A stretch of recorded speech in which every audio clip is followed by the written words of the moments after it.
Hello y'all on YouTube, this is Rob with Rob's Nerdy Knives. Today we have a very special review impressions of a knife I've had in my collection for a little bit. This is the Yan Knives Chevron.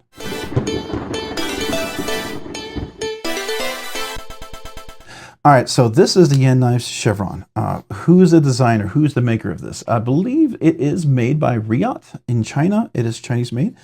Yan Knives is the company that actually made them. They worked with Matthew Christensen to design this, so it's a Matthew Christensen design, but it is part of Yan Knives, so I guess you could say it's a Matthew Christensen Yan Knives collaborative, and Riot is the OEM for that. So that's, and the name of this one is obviously the Chevron. Beautiful little knife. I got the particular carbon fiber because I had heard that it might be a little difficult to get in here, and I could modify that, which I did. But it's a very cool knife once you tune it, I will say. If you don't tune it, to me it was challenging. But once I tuned it, I really enjoyed this. So the material is carbon fiber inlay on top of a titanium sort of liner underneath. That liner has no cutaways, but it's a very thin little piece. Then you have the titanium handle over here with some little carbon fiber inlay on the inside. As you can see that you've got carbon fiber, titanium there.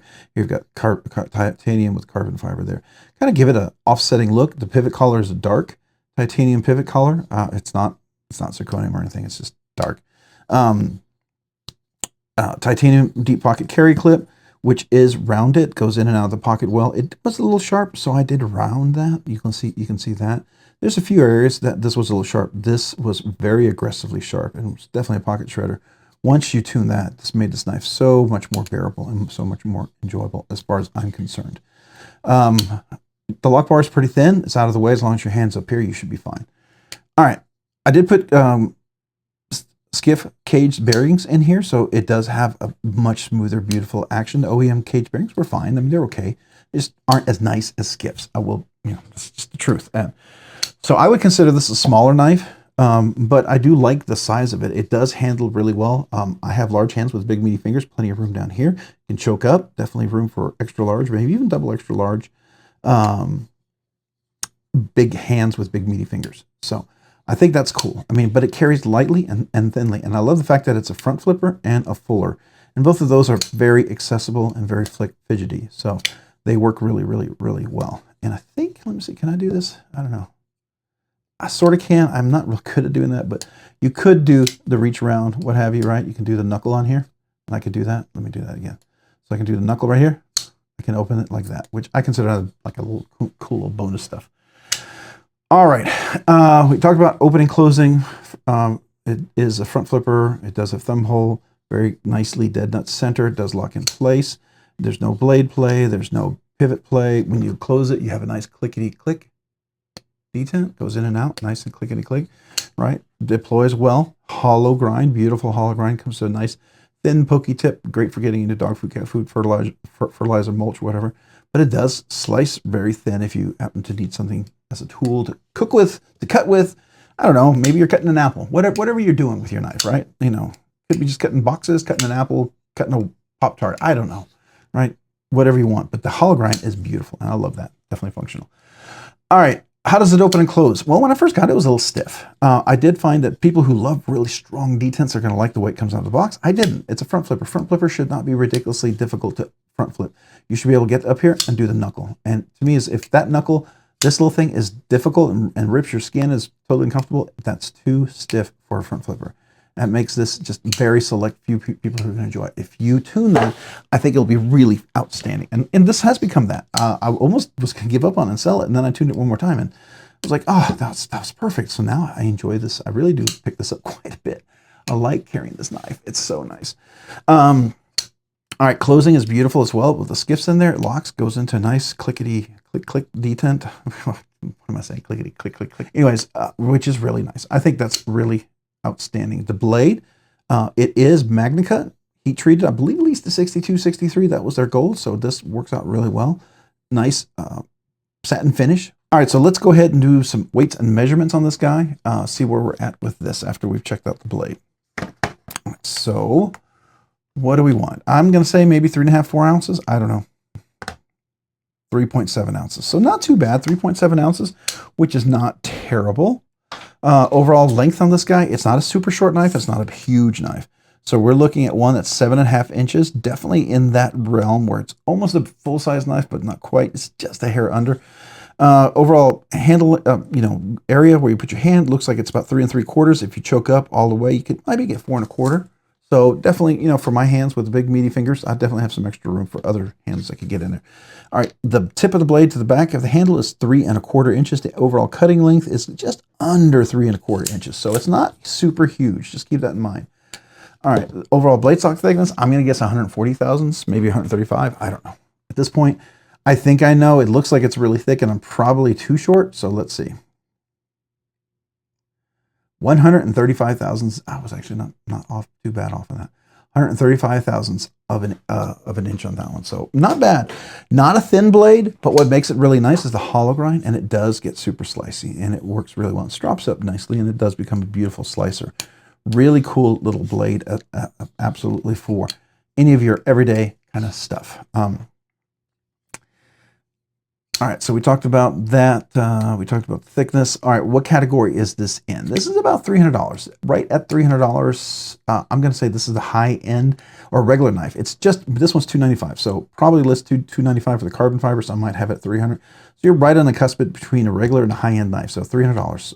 It'd be the very top of the regular or at the very bottom of the high end knife. Just, keep that in mind, and if you're cool with that, then, do what you got to do. If you want to, if you don't want to buy a knife that's over $300, don't.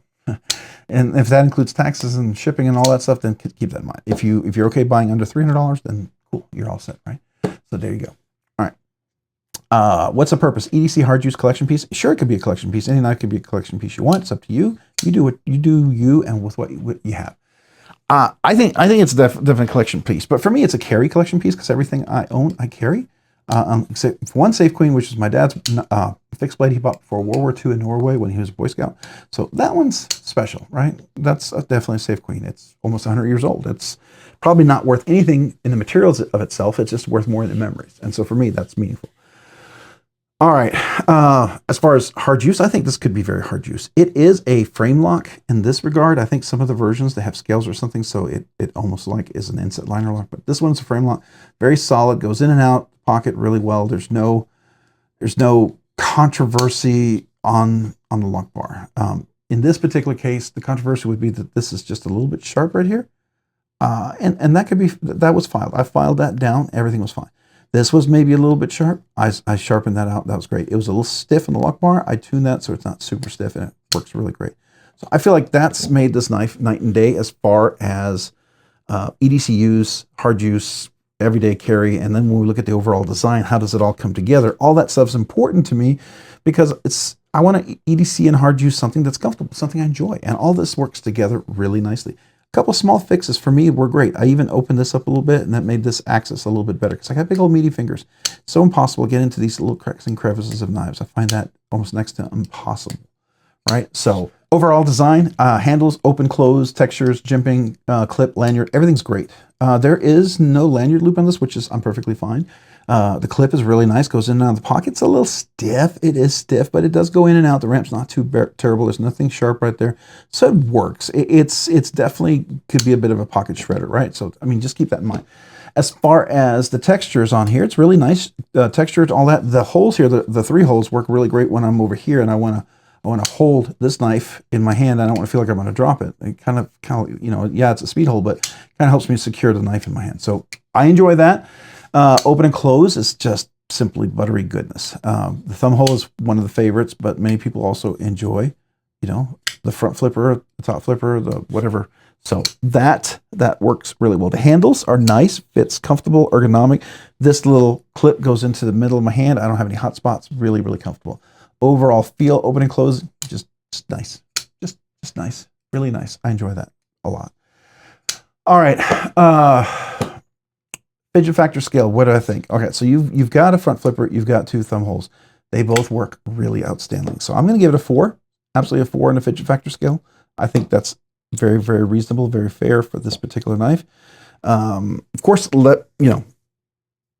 if there's something else I missed or something else you can do with it, right, let me know. But I'd say 4 out of 10. And out of that 4 out of 10, I'm going to go ahead and give this a 99.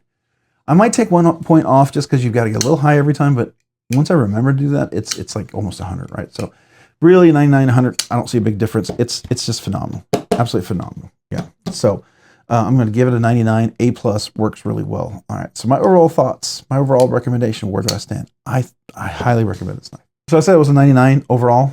Sorry, I had to got interrupted there for a second. 99 is my overall fidget factor goodness. Is it recommended? 100% recommend. I think it's absolutely great knife. Really, really fantastic. If you find these, some of them are still available, I think. Secondary market, definitely look. Might even get a better deal than what was sold new. I think it's a fantastic knife. Definitely one of my more enjoyable knives. Very fidgety, very comfortable, very nice to carry. I favor it. I sometimes grab it and carry it regularly. So yeah, definitely recommend it. I think it's a great knife. I'd love to hear your thoughts on this. What you think, what your opinion is, where you stand on it. How do you like it? What are some of the strengths, what are some of the weaknesses on this thing? I'd like to know that. Oh, before we do that, let's zoom in a little bit. Let's get some nice close-ups. So I want to show you that hollow grind. The hollow grind is really nice. You can see the Yan Knives design right there. Beautiful captive. No, I guess it's not a captive pivot, but it works well, right? You got a swedge up there, which works really nice for turning the cuts, but that hollow grind is really, really nice and thin. Then you've got the carbon fiber scales right here with the little speed holes. Technically don't go through because there's a titanium inlay in there. We've got T8 hardware, which is nice. We flip it over here. Here's the T8, everything T8s. Even the screws on the clip are T8s, which is really cool. Yeah, T8 everywhere. Love the inset, the clip, all that good stuff right there. You can see all that. Nice in there. Not super sharp there. Definitely lock bar. Inlaid in there. If you look inside, that's a little carbon fiber that's filled in there. There is cutout for weight relief, which is cool. There's a Matthew Christensen design logo. You have the swedge, everything up there. Nice satin finish. I love, love, love all of that. Really, really cool. A back spacer almost all the way complete there. And then you can see the lockup. We're good, I want to say 20% maybe. And the action when it closes is just beautiful. No blade play, no pivot lash, and nice clickety detent. Sorry, nice clickety detent. And then no detent lash. All that stuff works really well. Beautiful, beautiful knife. You can see that. Gorgeous, gorgeous old knife. Let's go ahead and get the full money shot, the little thumbnail. Why aren't you all the way out? There we go. And there we go. Nice little thumbnail shot. What do y'all think about that? I think it's gorgeous. Absolutely gorgeous. Let's look at the back. Especially those of you guys who like to check out the back of the knife. I think it's pretty cool. So there you go. All right. That is the Yan Knives Chevron. Matthew Christensen design. Definitely recommend it. Hey, love to hear your thoughts. Love to hear what you think about the knife. Hey, if you found this content fun, interesting, worthwhile, or informative, would you please consider hitting the like button down below? And if you've already hit that like button, would you please consider hitting the subscribe button? Subscribing and liking the channel really helps me out. Allows me to produce more content, do more things, ultimately do more things for you guys. So thank you. Thank you to everyone out there who watches the content, who comments, who watches, who subscribes, all that stuff. If you're part of it, all of it, thank you. Sincerely, thank you.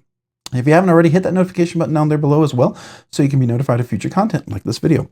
And a big shout out to all my channel members out there. You support the channel. You do two awesome, amazing things. And because of that, I want to do two things for you. First, you support me by encouraging me. I'm not a full-time YouTuber. I'm a part-time. I do this for fun, and you guys make it fun. And you encourage me when it's a little not so much fun. And I thank you for that. Sincerely, thank you for that. The second thing, your generosity. You allow me to do things way sooner than I ever thought I'd be able to do. Like to check out a knife or ship it back, to be able to look at different things. So thank you. Thank you for that. You allow me to do the giveaway every week. A big part of that is thank you to channel members. So thank you for all of that. My sincere appreciation. My two things I like to do for you is, one, I do a once a month members exclusive giveaway. I try to find a nice knife, not a little budget banger, but a premium or at least a nicer knife to give away, something hopefully you would enjoy, either to receive or to give away. I do that. The other thing I do is anybody who's currently a member, whether you're a brand new channel member, usually that's the most of them, right? Well, you're a channel member all the way and you just now remembered, or three, you were previously a channel member, but then became a channel member again. If any of those are true and you're currently a channel member and you never got a sticker, never asked for a sticker, email me with your name and address. I'd love to mail you a little channel sticker, a little thank you note, my way to say thank you and I appreciate you. Thank you. Thank you to every one of you guys out there, especially, all the people who just make this channel fun. Thank you. If you haven't already, check me out on Instagram at robs_nerdy_knives. Again, that's on Instagram at robs_nerdy_knives. Thanks so much for watching. Have a great day and a great week. Bye.